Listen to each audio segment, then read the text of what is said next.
be open to sitting with grief, and I will tell you that it will change the way you feel about yourself, about love, about life, connections, and it will make you feel so much more peaceful.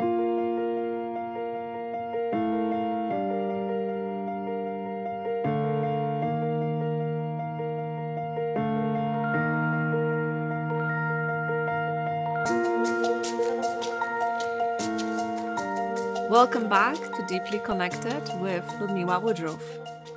And today I want us to speak about sitting with grief. And when we speak about grief, I want to make sure that we don't only think about death and losing someone who is very close to us. Grief is also a miscarriage. It is also end of a relationship. When you move to another country or you are displaced, it's a part of grieving process as well, involved in that transition. Grief can show up when you lose a job or you are laid off. Grief can show up in so many more situations than just the one that pops immediately into your head when it comes to death. And as a society and culture, we have a very strange relationship to grief. I don't think I've met many people who are comfortable with sitting with grief because, first of all, we don't even know how to do that. Secondly, we haven't been shown how to really navigate and understand grief and process it and keep healing it. So when I think back to my own life, and when I was 3, I lost my dad in a car accident. I don't even remember any conversations with my mom around grieving or how he's not with us anymore. And the same happened when my sister died in a car accident as well, and I was 9 years old. And I remember when I was told that she's no longer with us, nobody asked me to sit with them. I know that my mom was in shock and my grandmother was with us as well. But I remember so vividly coming into our apartment and hearing the news that my sister is gone, and immediately leaving the apartment, going outside, sitting with a friend, and having a hard time really processing and explaining what just took place. I want you to really think about your life and see at the stages of situations in your life or people that you might know that faced grief. And I want you to notice how comfortable would you be with having a conversation or supporting them or supporting yourself and asking for some help. And what I see very often is that when we talk about grief, we try to dismiss it, we isolate, and we just go into this dark place of sadness and no action, and literally sitting in this pit hole without knowing that what will help us will be more processing of emotions, 100%, also more relating to the person or the situation that we are grieving, but also needing community in our healing journey and when we are in a community, it is connected to action because you need to take some type of action to get yourself out to see people. And what happens very often is we feel so much shame about the grief and it's just so overwhelming. It's identity changing. It really shatters you at your core very often, and you can hear yourself say, how am I supposed to live right now? How is this life supposed to look like if you lose a child or you lose a partner or you lose your parents? Sometimes we undergo such a shift internally. We feel like we lost direction, we lost the connection, and so many places and situations in life that were connected, let's say to the death of somebody that we love, now become a pain point instead of a moment of joy and love and remembering that. So we really struggle. I say we because I think a lot of us were not taught how to, again, sit with grief. That's why I really want us to sit together and understand what is needed to face grief in our life. So first of all, you need to acknowledge that you have lost somebody or something. For example, if you had miscarriage, you need to acknowledge that I have been hoping for this. there was the whole plan you already had in your head, how your life will look like when this baby will be in your arms and you and your partner or you on your own will be raising this child. You had hopes and dreams and expectations. There were some feelings connected to that. And then when it comes to a child that you are carrying, there is such a deep, like, bodily connection that happens when you are losing the baby. Again, physiologically, you are really feeling this loss. And often what I see women do is disregard it, really dismissing, oh, it's okay, I've got over this, nothing to worry about, it was only 7 weeks, 12 weeks, whatever that is for you. And we just gaslight ourselves to, inability to sit with it. When we lose a child or a parent in a car accident or any other catastrophe, again, we feel so lost. When you go through a breakup, I hear, how will I go forward? You see, it's so future connected. How will my life look like? How my relationships will look like if you have the same friends? It's such a challenge to see future and have understanding for the meaning of the past and why you are suffering this loss. So being aware, acknowledging that you have lost something, that you are experiencing pain, that you are grieving because you had a lot of love for somebody, or your identity, if it comes to job, for example, your identity was so intertwined with the work that you were doing that now that the work is not there anymore, you are having a hard time really figuring out, who am I now in this new season? What is my purpose? What is the meaning of my life and the work that I do? So meaning and purpose are being very much shifted the moment that we are hit with a loss. And then when we start to isolating ourselves, because first of all, in relationships, what often can happen when you are supposed to get married and it doesn't happen, or you have been married and you are going through a divorce, often you might feel shame and guilt and you don't want to be a burden to people, so you might be isolating. It's not going to really help you to process much if you will be on your own. And I don't say the first week after you experience grief to put yourself out there in the world, but what I do say is, if you take some time for yourself, there is a potent healing happening when you are around other people.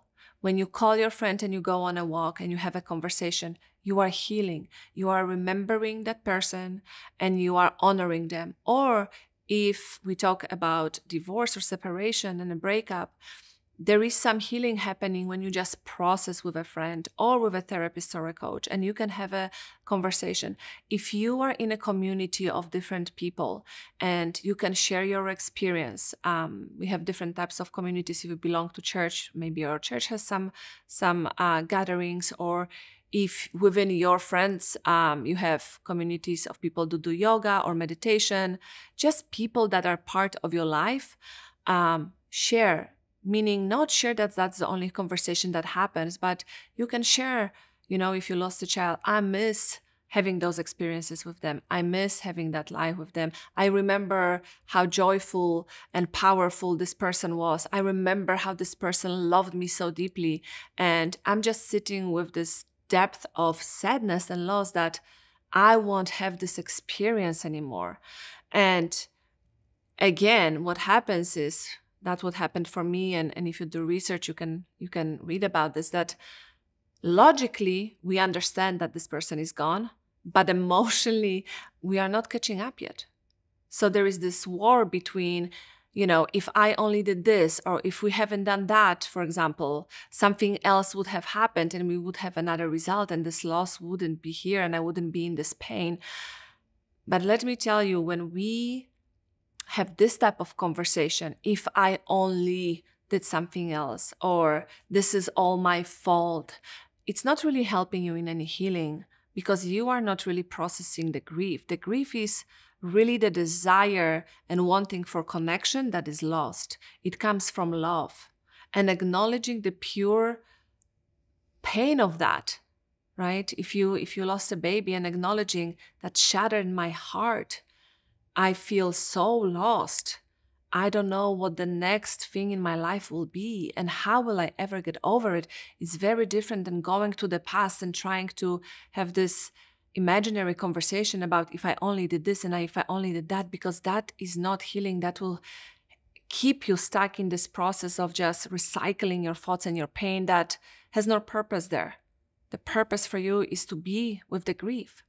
And so in the Western society, we lost, and I can include myself, even though I grew up in Eastern Europe, we didn't go to church. So I wasn't exposed to a lot of rituals or ceremonies and how people can hold space for you and how this is very beneficial in the healing journey or even in the, the way you connect to yourself daily. So why is this important to have some type of rituals for grief? Well, let me tell you, not many of us can just take a month off and not work when we are in deep grief. Some people are blessed to do so. Most of us are not.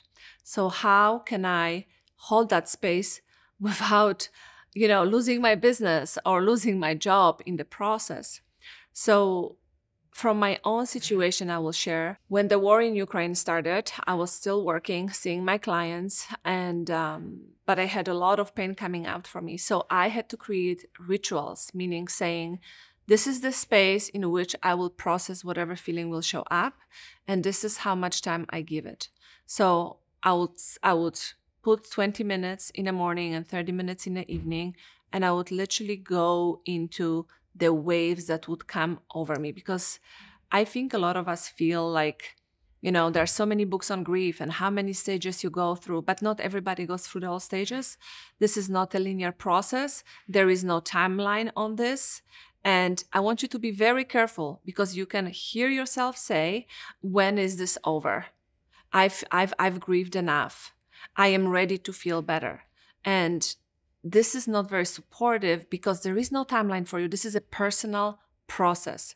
But rituals help you to really see that there is something organized, that there is a structure to it, when it's happening. So if you have to work throughout the day, you can really shift your mindset to, this is what I need to be doing right now, and this is where I'm present.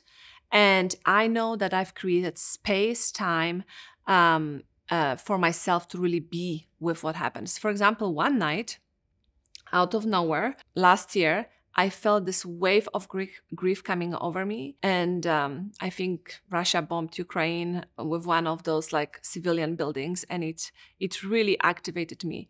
And so I told to my husband, I will be in your office. I will close the door. I will do my hour breathwork, somatic breathwork. So please don't enter. I will be possibly yelling, screaming, and crying. And so I went. And for this whole hour in the evening, I listened to Eastern European music, because music really brings you to specific moments and feelings and sensations, because I was open to be with the pain. And as I did my breath work for the whole hour, I went from yelling to sobbing, to anger, to sadness, to despair and hopelessness. And I was open to all of this in that moment, because I knew I just need to ride that wave and be present to myself without any judgment or cutting the timeline, even if it's over 1 hour, because this is what I am here to do. And so it took me more than 1 hour, but after 1 hour, I felt so exhausted, but I also felt very empty, meaning the wave that I felt before was kind of gone, and I felt more of peacefulness in safety and connection. And I was able to go to sleep and have a good night's sleep. So when you create rituals, when you can create ceremonies with people where you can, first of all, process your feelings and sensations. Secondly, where you can celebrate if you, for example, lost a child or your partner or your parents. One ceremonial ritual can be getting people together and writing and talking about this person. What did we appreciate him or her? What did we really valued? And I think this is so beautiful to be held in a ceremony through other people, and being witnessed to the love that we had for someone, but also the grief that we are no longer together. And what I see in Western society is that we are so focused on individuality that this connectedness in the communities is not prioritized.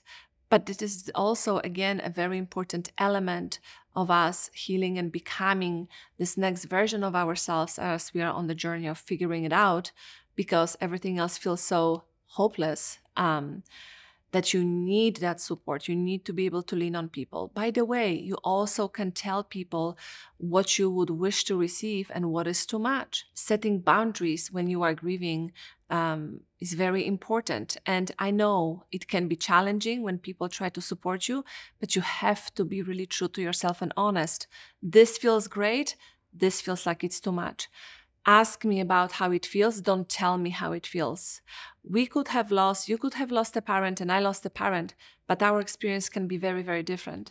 So instead of assuming and trying to comfort people by assuming, be curious and ask them, how does that feel? How can I support you? Is there anything I can do for you? Can we celebrate this person, right? If we talk about miscarriages, like, this baby was living inside of you. And just by dismissing that it's not important because it's out of your body right now, you were connected. You were connected to the heartbeat, to the breath of this child. There is so much more on a soul level that needs to be released and come to terms with, right? So when we have awareness, that's first step, to have an awareness that I lost something and there is a complete change in my life. And then sitting with whatever feelings are showing up for you and sitting with the grief instead of being dismissed by other people. Very often you can hear, well, that's not a big deal, or, you just need to go to yoga and you will be better, or don't mention this person's names if you go for a divorce or a nasty separation, right? Some people can say, just don't mention their name, don't mention their name.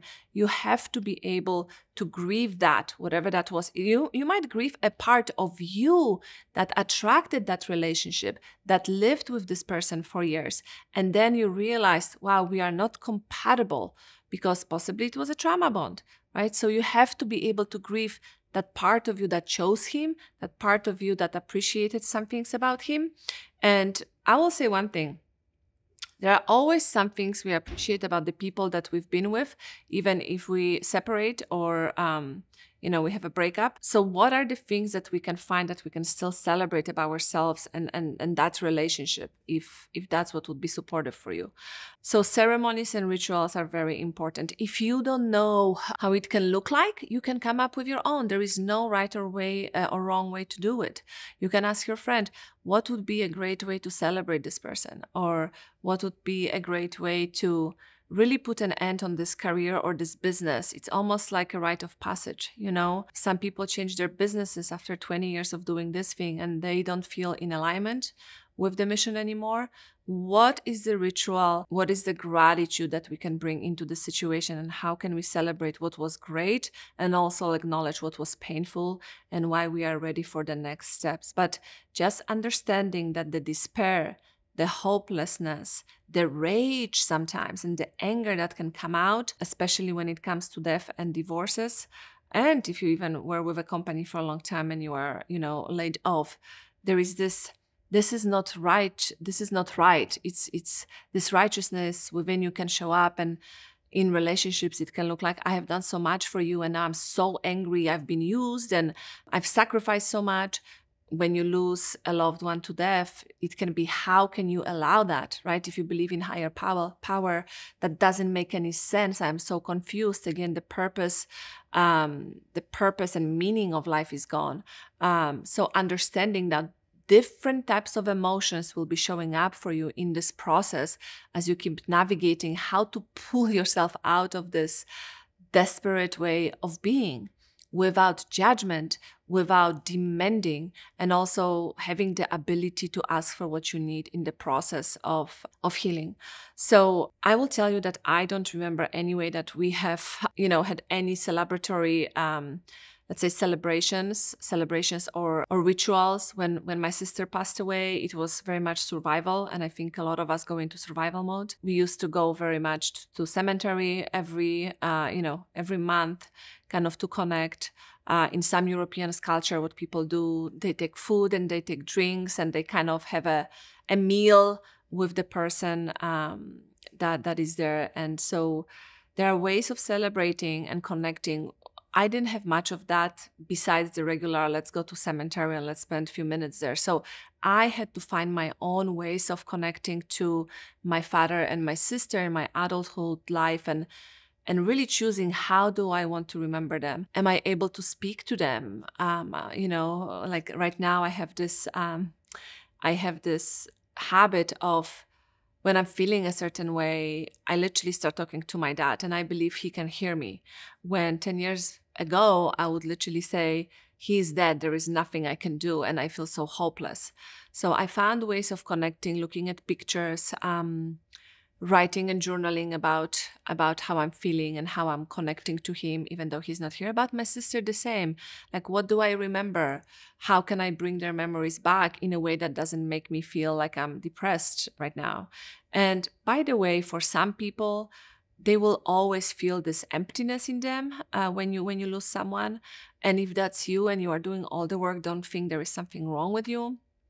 Especially when you lose children, this is very hard. Just don't think there is one way to do this. And another thing that you can do, and I started doing as well, is to connecting through nature, meaning disposing this grief to the nature, sitting on the earth, touching the grass, maybe writing a letter, and then digging a hole in the grass and putting it in there, and knowing that there is a part of you, the energy that you are releasing into the earth, back to the Mother Earth, where so much life comes from.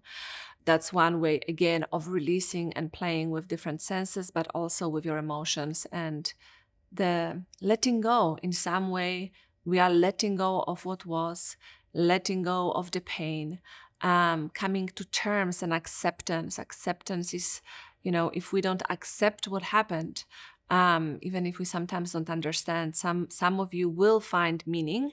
Some of you will find meaning depending on your religious beliefs or spiritual beliefs, or just how you choose to be with that situation. Some of you will never find meaning, but you will find peace. You don't have to find meaning to find peace. And I will say, I don't know what the meaning was for me, for my dad and my sister to die.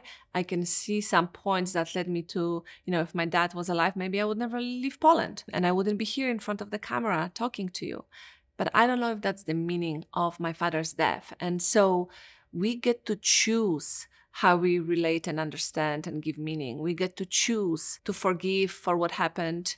We get to choose. So, just understanding that, because you might talk to someone and they say, I've accepted, it doesn't emotionally activate me anymore when I think of my child, of my ex, of the job. And you might still 10 years in be thinking about that. Not all the time, you might be highly functioning, but there will be times around Christmas or around New Year or end year celebrations of, kids' school. And you can still be feeling some desire and love and wanting to connect to the person that you have lost. So just understand that it is okay to do it on your own and in your own way and choose how it looks for you. But also know that community and talking to other people and asking for support is foundational. It is foundational. When I get with my family and we talk about my dad and we relive the stories and how silly he was very smart, very hardworking. He used to play a guitar and sing in Russian to impress my mom. And we can really cherish those moments. We can cherish experiences of connection. We can cherish the places and the music that he enjoyed. I know which artists, for example, he liked, and I listen to them sometimes. And sometimes I will still get nostalgic for the feelings of how it would be to be connected to him, but I know that I'm already connected to him from my own soul and heart. So finding ways of supporting yourself, giving yourself space to take as much time as you need. Also knowing that while you are mourning, you can experience joy. I just had a client who went through a breakup, and as she's grieving, we are also supporting her in creating joyful moments. So she's grieving and she's crying and I'm holding space. She also has ways to do that when she's by herself. But then I am there to support her. So she has also joy while she is processing pain. Because if you stay constantly in the pain and you stay in inaction and you bury yourself in your house and all you do is cry and stay in pain for weeks or months, there will be no change happening because the sadness will suck you in. So make space for sadness. But then when you're ready, or when you think, I've been too long in this space where I feel like I'm spiraling into the depression, the more you understand that you can take action towards joy, and the joy doesn't delete the loss that you are experiencing, the more healing will happen. Because pleasure, joy, excitement, connection with other people, makes your heart so much more fuller and your soul so much more enjoyable in that moment. So find ways how you can create memories with people and yourself when you can connect deeply to feelings of excitement, happiness, joy, and connection. And as you go through the process of grief, and we all will go through this process at some point in our life, nobody is spared. If you feel like you don't know how to support the person in your life that is going through it, just ask. Just say, I love you and I don't know how to support you, so just let me know who I can be for you or how I can be there for you. And if you are the one grieving and in this process, you can just say, I don't know how I feel. I'm just so confused. I don't have lack of direction and I'm heartbroken. But just you being in my presence and maybe talking or having a dinner or going for a walk will be the thing that I really need right now. So can you be that and do that for me? So understand that we are human. We are made for connection, and ask for what you need. Don't judge yourself for the process. Don't dismiss, don't fix. When is this fix? It's not fixing. It's being with yourself. So be open to sitting with grief. And I will tell you that it will change the way you feel about yourself, about love, about life, connections, and it will make you feel so much more peaceful than trying to dismiss the notion that something happened that opened your heart to the pain you were unable to imagine it was even possible.